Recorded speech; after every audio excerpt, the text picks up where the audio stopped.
காடுகளை ஆக்கிரமிச்சு கட்டிட்டாங்க, அவங்க யானை வழித்தனத்தை ஆக்கிரமிச்சுக்கிட்டாங்க, மலைவாழ் மக்களை ஏமாத்திட்டாங்க, இப்படியான குற்றச்சாட்டுக்களை தொடர்ந்து சொல்லிக்கொண்டே இருக்கிறார்கள். அவர்கள் சொல்லக்கூடிய அனைத்து குற்றச்சாட்டுகளுமே நீதிமன்றத்திலே நிரூபிக்கப்படவில்லை. திரு சண்முகம் அவர்கள் நேரடியாகவே ஈசா யோக மையம் குறித்து, சத்குரு ஜக்கி வாசுதேவ் குறித்து தனிநபர் தாக்குதலில் ஈடுபட்டு வருகிறார், அவதூறு பிரச்சாரம் செய்கிறார்.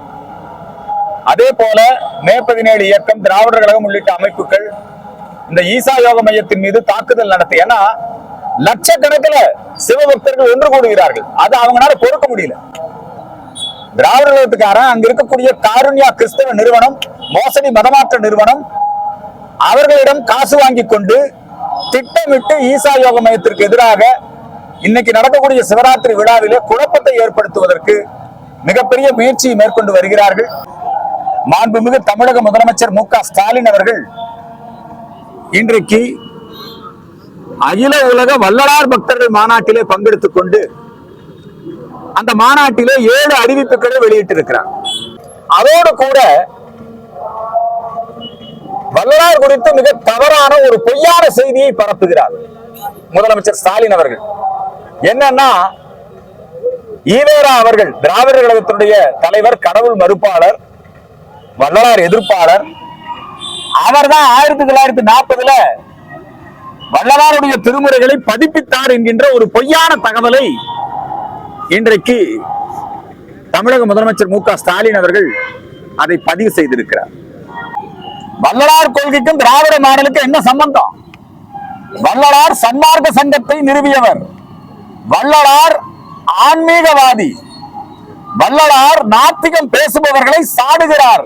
நாத்திகம் பேசி நாத்தலும் பேரிய என்று சொல்லி நாத்திகம் பேசுகின்றவர்களை சாடுகிறார். வள்ளலார் கடவுள் உண்டு என்று சொல்பவர், இவன் ஜாமி இல்லைன்னு சொல்றவன். திராவிட மாடல்னாலே சாராய மாடல். வள்ளலார் மதுவிற்கு எதிரானவர், வள்ளலார் புலால் உண்பதற்கு எதிரானவர். வள்ளலாருடைய அந்த சன்மார்க்க சங்கம் சனாதன இந்து தர்ம கொள்கை, வள்ளலாருடைய ஜீவகாருண்யம், வள்ளலாருடைய பசிப்பிணி போக்குதல், ஓட்டு வாங்குவதற்காக வேண்டுமென்றே உள்நோக்கத்தோடு இன்றைக்கு இந்த நிகழ்ச்சியை நடத்தி இருக்கிறார்கள். இவர்கள் வடலூரிலே சத்திய தர்ம சாலைக்கு முன்பாக இருக்கக்கூடிய அந்த ஞான பெருவழியிலே ஒரு கட்டிடங்களை கட்டி அந்த ஆன்மீக சூழலை கெடுக்க முயற்சிக்கிறார்கள். தமிழ்நாடு முழுக்க இருக்கக்கூடிய வள்ளலார் அன்பர்கள் இது குறித்து மிகப்பெரிய அதிருப்தியில் இருக்கிறாங்க. அதனால அவங்களை தேர்தல் சமாதானப்படுத்துவதற்காக இன்னைக்கு மு க ஸ்டாலின் அவர்கள் இந்த யுக்தியை பின்பற்றுகிறார். உண்மையிலேயே அவர் வள்ளலாருக்கு, வள்ளலாருடைய ஆன்மீக ஒருமைப்பாட்டு கொள்கைகளுக்கு நல்லது செய்ய வேண்டும் என்று நினைத்தால் தமிழகத்தில் உடனடியாக பூர்ண மதுவிலக்கு கொண்டு வரும். நீ சாராய வருமானத்தில் ஆட்சி நடத்திட்டு, கட்சி நடத்திட்டு வள்ளலாரை பற்றி பேசுவதற்கு உங்களுக்கு தகுதி இருக்கிறதா? போனா திருமுருக கிருபானந்த வாரியார் அவர்கள் வடலூரிலே திருப்பணி செய்த பொழுது திருமுருக கிருபானந்த வாரியார் மீதே தாக்குதல் நடத்தியவர்கள் இவர்கள். வள்ளலாருக்கும் இவர்களுக்கும் இம்மியளவும் சம்பந்தம் கிடையாது.